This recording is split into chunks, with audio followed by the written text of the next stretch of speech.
John Beacon? Well, the news reports started to trickle out on Thursday, but no names were mentioned. The brutality of the crime was not mentioned. All that was mentioned was that there was a man, a Laramie man, found beaten out in the prairie, basically. Later on in the evening, they mentioned his name, and it's like, that's not the Matthew Shepard I know. That's not my student. That's not the person I've been meeting with. I was in the coffee shop, Romaine Patterson. and someone came up to me, and he was like, well, I don't know much, but they say that there's been a young man beaten in Laramie, and they say that his name is Matthew Shepard. And he goes, do you think that could be our Matthew? And I was kind of like, well, yeah, I think that could be our Matthew. You know, so I immediately phoned up my sister Trish, and I was like, tell me what you know. You know, like, I need to know everything you know, because I don't know anything. So I'm talking to my sister on the phone, and that's when the whole story dropped on Channel 5 News. And it was just like, the boom. But the news reports kept rolling out. Young University of Wyoming student, his age, his description, and it's like, oh my God. I felt sick, instantly sick to my stomach. I had to tell my sister, yeah, it was Matthew. Here's your pen. Well, I'll tell you what is overwhelming. Matt Galloway. Friday morning, I first find out about it. I go to class, walk out, boom, there it is in the branding iron. So immediately, I get in my car, drive to the nearest newsstand, buy a Laramie boomerang, because I want more details. Buy that, go home. Before I can even open the paper, my boss calls me and he's like, Did you hear about what happened last night? I go, yeah. Was he in the bar Tuesday night? I said, yes, he was. You gotta get down to the bar immediately. We gotta discuss what's gonna go on. By this time, I was starting to get upset, but still, the severity wasn't out yet. It was Thursday afternoon. Rulon Stacy at Poudre Valley Hospital. I got a call. We got a kid in from Wyoming, and it looks like he may be the victim of a hate crime. We got some newspaper reporters here asking questions. And so we agreed that we needed a spokesperson, and as CEO, I'll do that. We'll try and gather as much information as we can. And then I watched the news later that night, you know, when they start talking about the nature and the seriousness of it. So I'm on the phone with Nicholson and he's like, We gotta go to the arraignment. We gotta make sure that these were the guys who were in the bar. so we go to the arraignment. Our attention turns to Laramie, Wyoming, and the Albany County Courthouse, where Aaron James McKinney and Russell Arthur Henderson are being charged for the brutal murder of Matthew Shepard, a gay university student. The arraignment was on Friday, just around lunchtime, and I said, I'm just going. Just went, it's just on the block or two. Has anyone told you about the arraignment? There's maybe about 100 people from town, probably as many news media by that point. A lot more of the details had come out that the perpetrators were kids, local kids, that everyone who's around here has some relationship to. And what everyone, I think, was really waiting on pins and needles for when the perpetrators walked in. And what happened? They walked in their orange jumpsuits and their shackles, and you could have heard a pin drop. It was incredibly solemn. I mean, lots of people were teary-eyed by that point, but then the judge came in and did a reading of the evidence the prosecution has, and it's just a statement of facts, and the reading of the facts was, The essential facts are that the defendants, Aaron James McKinney and Russell Arthur Henderson, met Matthew Shepard at the fireside bar. And after Mr. Shepard confided he was gay, the subjects deceived Mr. Shepard into leaving with them in their vehicle to a remote area. Upon arrival at said area, both subjects tied their victim to a buck fence, robbed him, tortured him, and beat him. Both defendants were later contacted by officers of the Laramie Police Department who observed inside the cab of their pickup a credit card and a pair of black patent leather shoes belonging to the victim, Matthew Shepard. I don't think anyone left that courtroom who wasn't crying by the end of it. I mean, it lasted 5 minutes, but it kept on getting more and more horrific, ending with, Said defendants left the victim begging for his life. Sergeant Kane.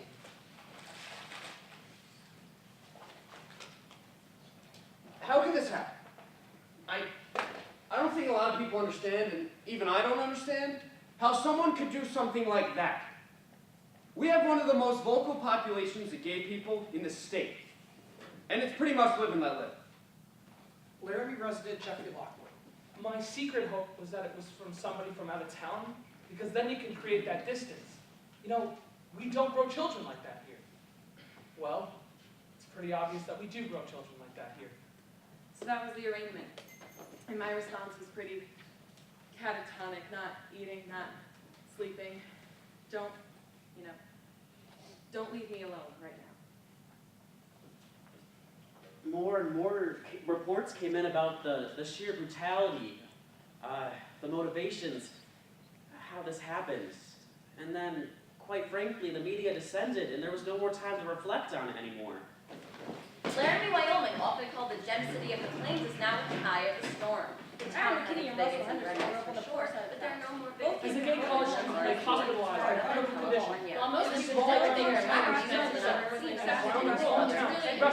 attitude towards gay men. on a daily basis. It's a tough business, as Matt Shepard and all of his friends knew, to be gay in cowboy country.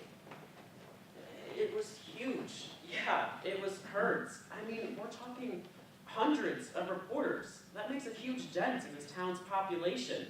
There were news reporters everywhere, news trucks everywhere, on campus, throughout the town. We weren't used to this type of attention to begin with. We weren't used to this type of exposure. Tiffany Edwards, local reporter. These people are predators. You know, like, this one journalist actually caught one of the judges in the bathroom at the urinal and was, like, asking him questions. And the judge was like, "Excuse me, can I have some privacy, please?" You know, this is not how journalism started, like the Gutenberg press, you know? I can tell you something else here. When hard copy came to tape me, I taped them at the exact same time. I had every word I ever said on tape. So if they ever try anything funny, they better watch their fucking ass. Wyoming Governor Jim Geringer, a first-time Republican up for re-election. I am outraged and sickened by the recent attack on Matthew Shepard. My most heartfelt sympathies extend to the family. Governor, you haven't pushed hate crime legislation in the past. I would like to urge Wyoming residents from overreacting in a way that gives one group special rights over others. We will discover if the recent vicious beating on Matthew Shepard was motivated by hate. You got the beginning of the news story where they got the graphics in the background and they got murder in Wyoming. And Wyoming's dripping red like it's got blood on it or something. And I'm like, what is this? This is sensationalism. And we're going, wait a minute. We had these guys in jail in less than a day. I think that's pretty good. And for us to be more or less maligned, Gil and Eileen Engate. that this is not a good place, that there are not good people here, that we are not a good community, and we are. You get bad apples every once in a while, and I think that the gay community said, let's take advantage of this, said, this is a good time to exploit this. Bill McKinney, father of one of the accused. Had this been a heterosexual, these two boys decided to take out and rob, this never would have made the national news. Now my son is guilty before he's even had a trial. Look, I do think that the media actually made people accountable because they made people think, you know, because people were sitting in their homes watching the news, listening to CNN, watching Dan Rather, and going, oh, Jesus Christ, well, that's not how it is here. Well, how is it here? At that point where there'd been 2 or 3 reporters, there must have been 10 or 15 still photographers and another 20 or 30 reporters and 10 video cameras. The parents had just arrived and I barely introduced myself. I looked out there and I thought to myself, my God, what am I going to do? Matthew Shepard medical update at 3 p.m. Saturday, October 10th. Matthew Shepard was admitted in critical condition approximately 9:15 p.m., October 7th. When we arrived, he was unresponsive and breathing support was being provided. Matthew's major injuries upon arrival consisted of hypothermia and a fracture from behind his head to just in front of his right ear. This has caused bleeding in the brain, as well as pressure on the brain. There were also several lacerations on his head, face, and neck. Matthew's temperature has fluctuated over the last 24 hours, ranging from 98 to 106 degrees. We have had difficulty controlling his temperature. Matthew's parents arrived at 7 p.m. October 9th, and we are now at his bedside. The following is a statement from them.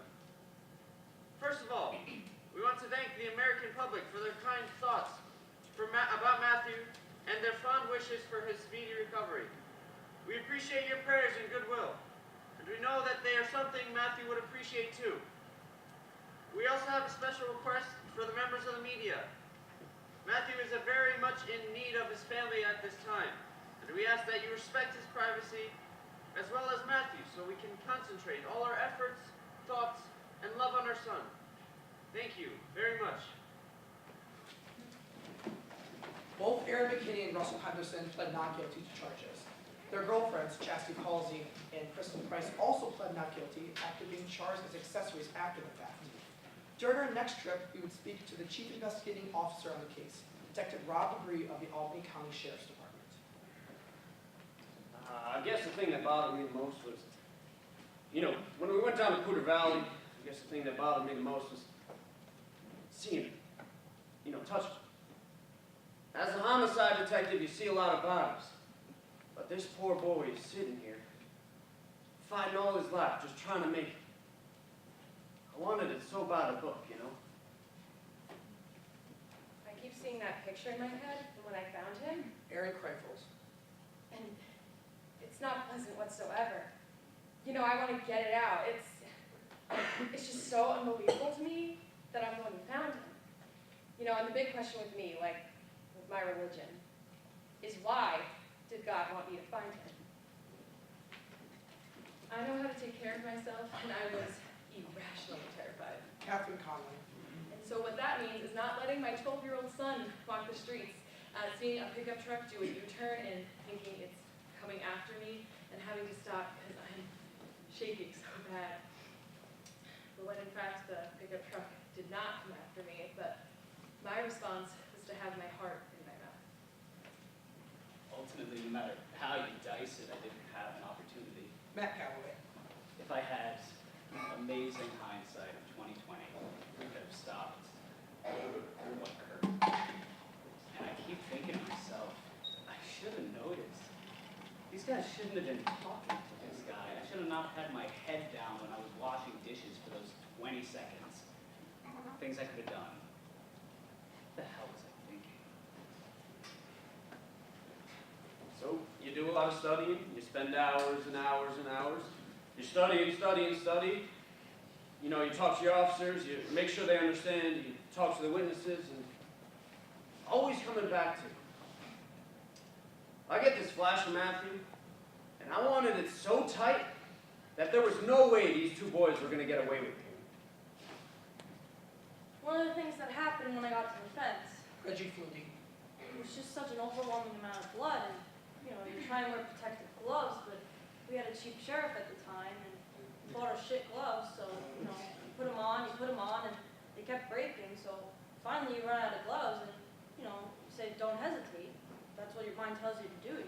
Don't hesitate. So you try and help Matthew as best you can, and find an airway, and that's what you do. The thing I wasn't telling you before is that Reggie is my daughter. Marge Murray. And when I heard she wanted to be a police officer, I thought it was kind of a better job for her. She could handle whatever came her way. About a day and a half later,